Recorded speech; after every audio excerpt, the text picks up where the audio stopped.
आपणकर संतान बहुत समय धरिकी मोबाइल देखुची टीवी देखुची जदि सी आपण देखिए धीरे धीरे से कार्टून भली कथा कहवा स्टार्ट कर कार्टून परी चलो तार कथा कहबार डेरी हेब फिजिकल एक्टिविटी से समय देवनी से आई कंटाक्ट करनी गोटे काम को से गोटे जगार बसिकी इनकम्प्लीट छाड़देव ये सब भार्चुअल ऑटिज्म लक्षण हो पारे। मु सच्चिदानंद नाथ कंसल्टेंट साइकोलॉजिस्ट। आज आम जाना भार्चुअल ऑटिज्म आज कहीं बढ़ी।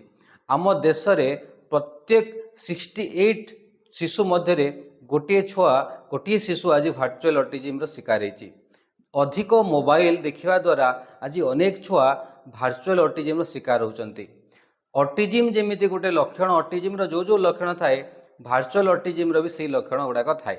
अधिक जदि जड़े स्क्रीन टाइम रहिबो अधिक मोबाइल देखिब अधिक टीवी देखिले भार्चुअल ऑटिज्म होता है।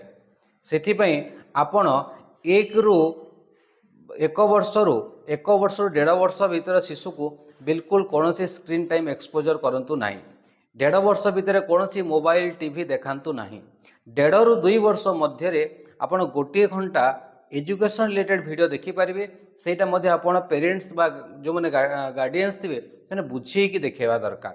एवं 2 रु 5 वर्ष मध्य केवल गोटे घंटा ही स्क्रीन टाइम दिंतु ताहले आपण भार्चुअल ऑटिज्म रु गोटे शिशु को रक्षा करें।